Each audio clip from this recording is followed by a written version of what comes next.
Shalom sahabat Petki, puji Tuhan pada Minggu 5 Juli 2020, Petki melaksanakan ibadah online via aplikasi Zoom Meeting untuk yang ketiga kalinya. Dan dalam ibadah ini dihadiri oleh 43 tunanetra Kristen Indonesia. Mari simak firman Tuhan yang disampaikan dalam ibadah ini. Dan jangan lupa like serta subscribe channel YouTube Petki ya. God bless you. Agar hidupku menyenangkanmu. Diserang oleh virus corona. Namun Petki dalam iman, keyakinan untuk melayani dengan kasih kepada tunanetra Kristiani, Petki tetap bertumbuh, tetap berbuah, tetap jaya bagi kemuliaan Tuhan. Amin. Amin. Baiklah, saat ini sebelum kita akan masuk pada pengumuman, dimohon kepada teman-teman sekalian untuk tetap stay di link Zoom ini, dan doa penutup nanti akan langsung disampaikan oleh diminta kesediaan Saudari Priska Simarmata setelah pengumuman. Kita menyanyi bersama-sama lagu Nafas Iman.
Penolong hidup, ku siapkan hatiku Tuhan, ku dengar firman. Kita angkat lagi pujian ini dari refnya, dan saya persilakan kepada hamba Tuhan untuk membawakan firman Tuhan. Waktu dan tempat dipersilakan. Tiada berubah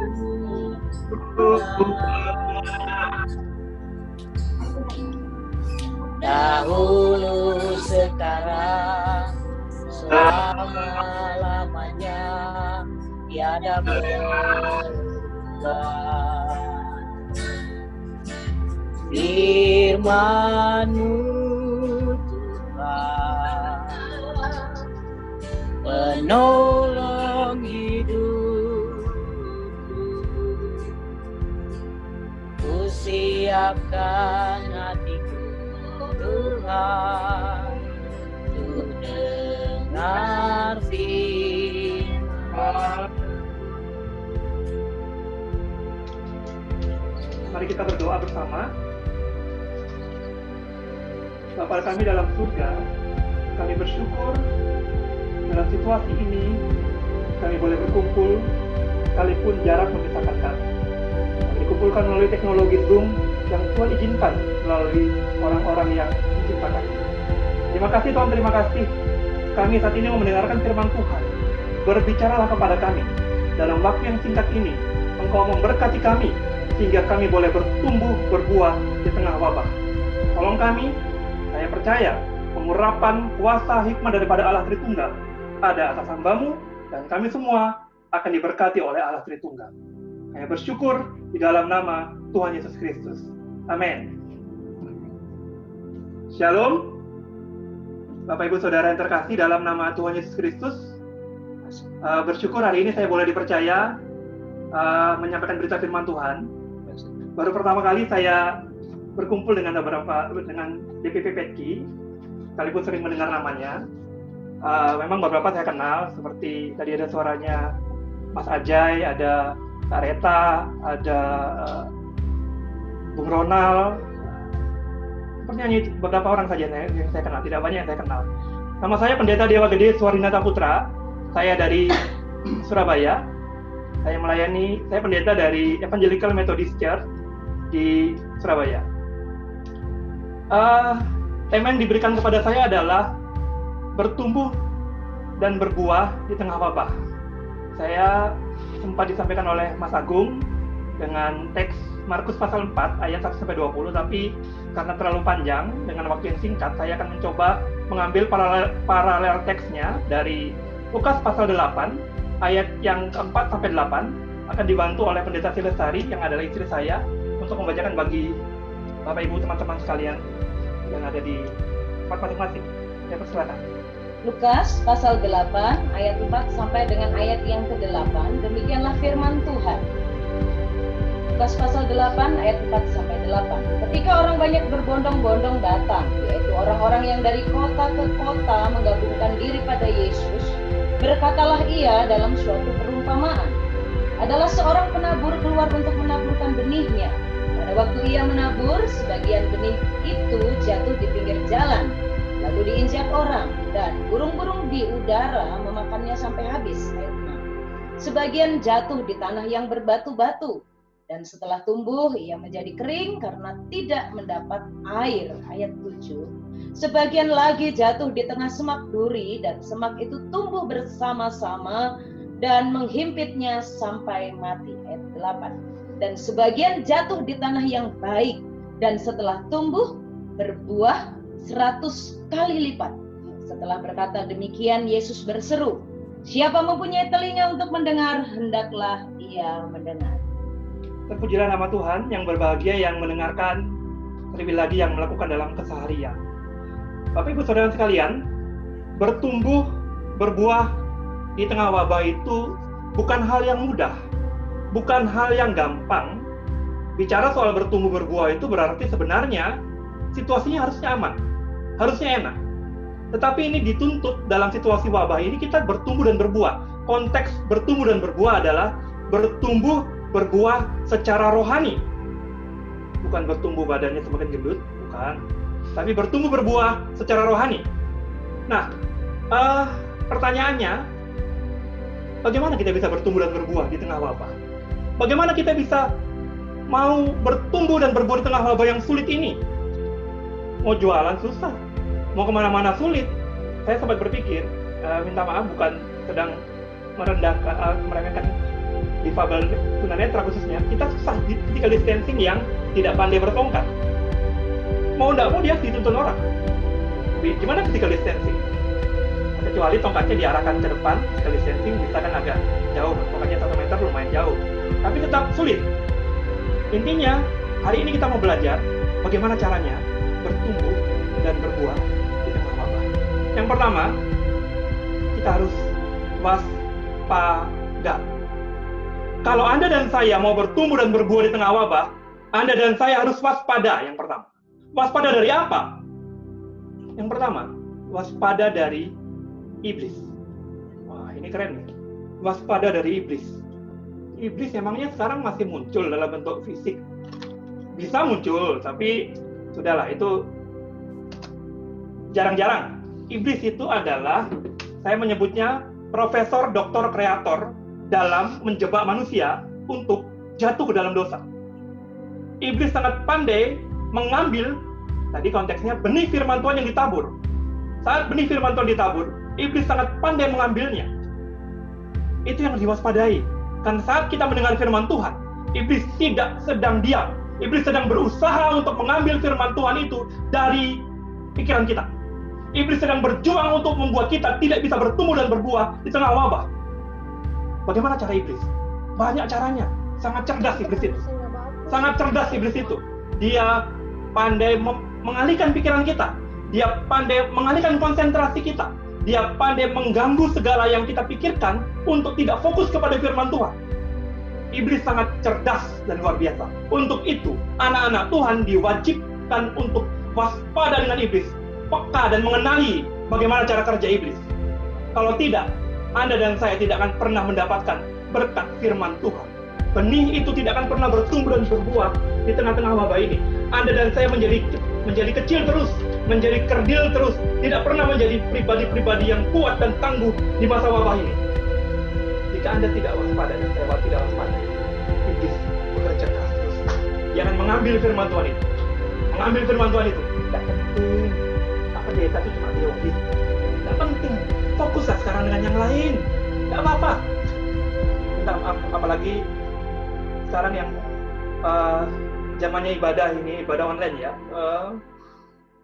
ibadah YouTube itu, konsentrasi kita sekarang terganggu kalau tiba-tiba WA masuk, tiba-tiba Messenger masuk, kita menggeser HP, menggeser untuk keluar sebentar membaca itu.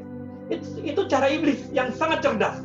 Iblis bukan saja cara kuno, menggunakan metode lama, menakuti kita dengan muka.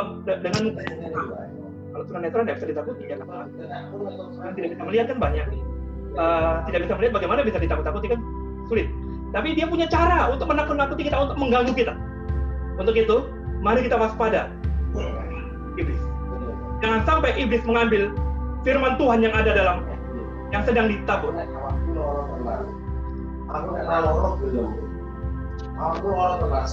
Cara yang kedua, waspada terhadap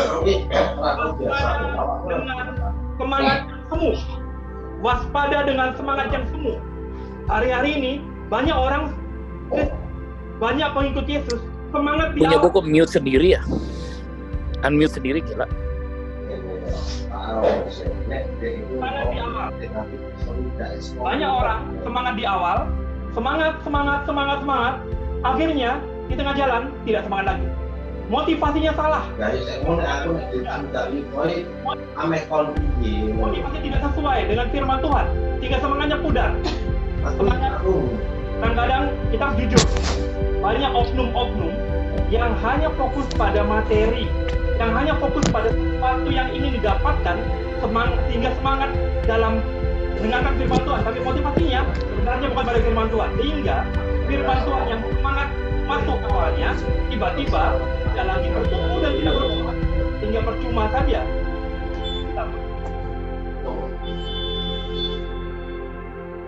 Waspada semangat semu, karena semangat semu itu bisa mengincar kita semua, mengincar Anda dan saya.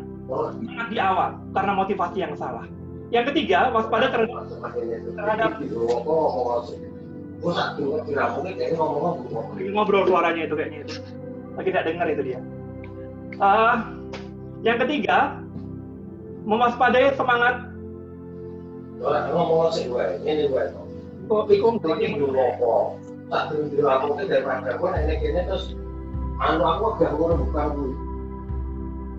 Yang ketiga, semangat. Maaf, saya agak terganggu dengan suara yang masuk. Bentar Bu, saya mute all semua ya. Baik.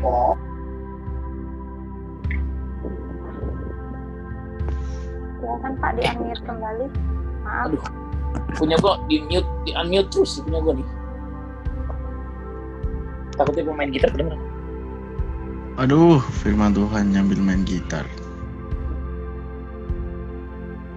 Silakan Pak Dewa.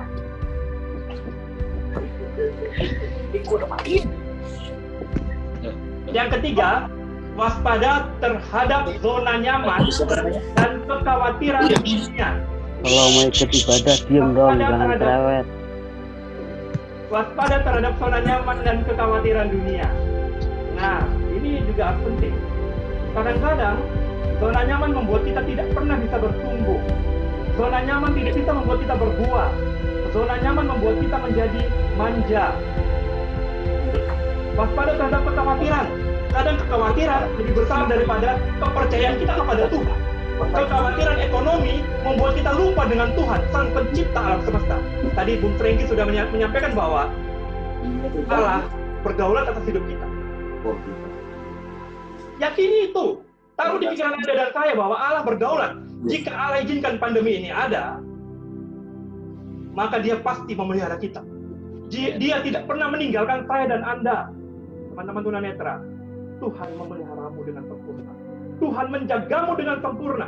Tuhan tidak pernah meninggalkanmu sedetik pun. Dia Allah yang setia. Oh iya. Allah yang mengasihi. Untuk itu, jangan pernah khawatir. Jangan pernah ragu dengan Tuhan. Waspadai kekhawatiran itu. Lawan kekhawatiran itu dengan firman. Jadi, langkah yang pertama untuk kita bisa bertumbuh dan berbuah di tengah wabah adalah waspada. Waspada dari apa? Waspada dari godaan iblis, dari cara kerja iblis. Yang kedua, waspada dari semangat semu. Yang ketiga, waspada dari zona nyaman dan kekhawatiran dunia. Yang poin yang kedua sekarang kita akan jadikan langkah hidup kita dalam bisa bertumbuh dan berbuah di masa wabah ini adalah mendengarkan dan melakukan firman. Aduh Pak Pendeta, itu kuno banget Pak. Mendengarkan dan melakukan firman. Gimana kita bisa melakukan firman 100% Pak? Kita kan manusia terbatas. Betul. Tetapi manusia terbatas bukan argumen untuk membela diri. Kita bisa jatuh dalam dosa, betul. Tetapi yang penting adalah pertobatan itu. Maka itu jika Anda dan saya mendengarkan firman Tuhan, berjuanglah untuk melakukan. Jika Tuhan perintahkan jangan khawatir, jangan khawatir. Jika Tuhan perintahkan jangan takut, jangan takut. Jika Tuhan perintahkan hormati orang tua, hormati orang tua. Jika Tuhan perintahkan hormati hari Sabat, ingat dan kuduskan hari Sabat, kuduskan hari Sabat. Lakukan firman Tuhan dengan sungguh-sungguh. Jangan hanya asal-asalan. Jangan hanya waktu persekutuan bisa memuji Tuhan dengan sampai menangis-menangis, tapi setelah persekutuan, kelakuan kembali. Yang biasa disebut Kristen tomat. Tobat kumat, itu berbahaya. Kalau kita kumat, minta ampun dengan Tuhan. Tapi bukan berarti jadi pola, tobat kumat. Tapi memang tobat kumat itu menjadi cara hidup yang umum sekarang ini. Karena menganggap Tuhan Maha Pengasih dan Penyayang, panjang sabar, besar kasih setianya. Betul. Tetapi jangan lupa 1 Yohanes 1 ayat ke-9 mengatakan bahwa jika kau mengaku dosamu, Ia adalah Allah yang setia dan adil. Oke? Kata setia mengampuni. Kata adil menghukum Anda dan saya di bumi karena pelanggaran dan dosa yang kita lakukan. Jadi jangan berpikir Tuhan mengampuni, Anda tidak dihukum Tuhan. Tetap dihukum Tuhan. Saya tetap dihukum Tuhan jika kita melakukan pelanggaran. Maka itu pentingnya mendengarkan dan melakukan firman Tuhan. Saya minta bantuan. Kita bisa baca Filipi 4 ayat yang ke-9. Filipi 4 ayat yang ke-9. Saya akan membacakannya. Filipi 4 ayat yang ke-9.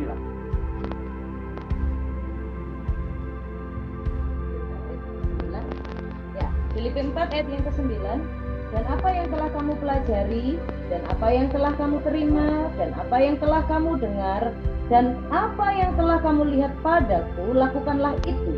Maka Allah sumber damai sejahtera akan menyertai kamu. Bagaimana Anda bisa disertai Tuhan? Bagaimana Allah sumber damai sejahtera menyertai Anda dan saya?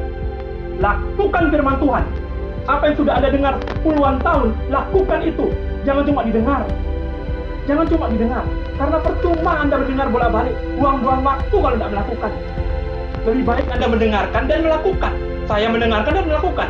Ngapain kita mendengarkan tapi tidak melakukan? Karena tidak ada penyertaan Tuhan bagi orang-orang yang tidak melakukan firman Tuhan. Yang akan ada adalah hukuman ibadah.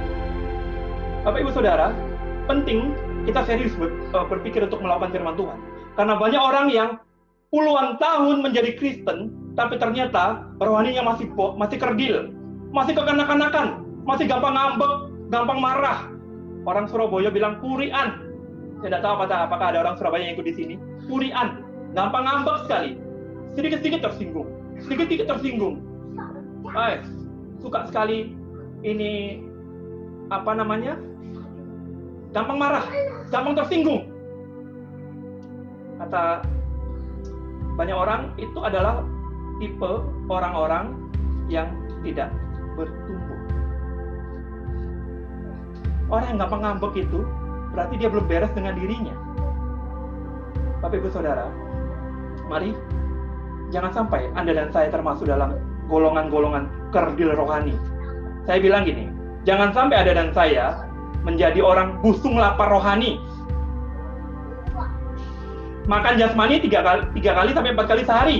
kalau bisa. Kalau tidak bisa 2 kali. Makanan rohani, seminggu sekali atau sebulan sekali atau bahkan tidak pernah sama sekali. Atau nafkah, Natal dan Paskah. Mari Bapak Ibu Saudara terkasih, mari kita semua mulai hari ini, jika Anda dan saya ingin bertumbuh dan berbuah di tengah wabah. Yang pertama, waspada. Waspada dari apa? Waspada dari iblis. Yang kedua, waspada dari apa? Waspada dari semangat semu. Yang ketiga, waspada dari apa? Waspada dari zona nyaman dan kekhawatiran dunia. Yang kedua, cara yang kedua adalah mendengarkan dan melakukan. Dengan kedua langkah ini, saya percaya Anda dan saya bisa bertumbuh menjadi orang-orang yang tangguh, yang kuat, yang bisa berbuah di masa wabah. Buah apa yang dimaksud di sini? Buah rohani, buah-buah roh. Dalam Galatia 5 ayat 22-23 ada 9 rasa buah roh. 9 rasa buah roh. Buah roh, damai sejahtera, kasih, sukacita, kesetiaan, dan sebagainya itu. Penguasaan diri. Kalau kita tidak bisa menguasai diri, jangan sampai kita belum punya buah roh itu. Mari Bapak Ibu, berjuanglah sampai Tuhan memanggilmu kembali. Saya minta Pendeta Lestari untuk berdoa. Mari kita berdoa mengucap syukur untuk firman Tuhan. Bapa kami yang di sorga, kami mengucap syukur untuk firman-Mu. Di tengah-tengah masa yang sulit kami diingatkan bahwa Kristus Engkau mengasihi kami dan Engkau berkehendak kami untuk bertumbuh dan berbuah di tengah wabah. Tolonglah kami untuk peka, tolonglah kami untuk terus menjadi taat melakukan firman-Mu. Apa yang telah Engkau sampaikan haruslah kami lakukan. Berkati setiap rekan-rekan di dalam kondisi masa-masa yang sulit, di tengah wabah yang ada, mereka tetap dalam pemeliharaan Tuhan. Setiap kami disertai oleh Tuhan, seperti yang Engkau firmankan. Kami percaya tangan-Mu kuat menggandeng kami, memegang kami, dan menghidupi kami. Di dalam nama Tuhan Yesus kami mengucap syukur untuk firman-Mu. Saudara-saudara yang dikasihi oleh Tuhan, terimalah berkat daripada Tuhan. Kasih setia dari Allah Bapa, kasih setia dari Tuhan Yesus Kristus, pertolongan persekutuan Allah Roh Kudus dicurahkan atas hidupmu dari saat ini sampai Maranatha. Amin. Amin. Tuhan memberkati.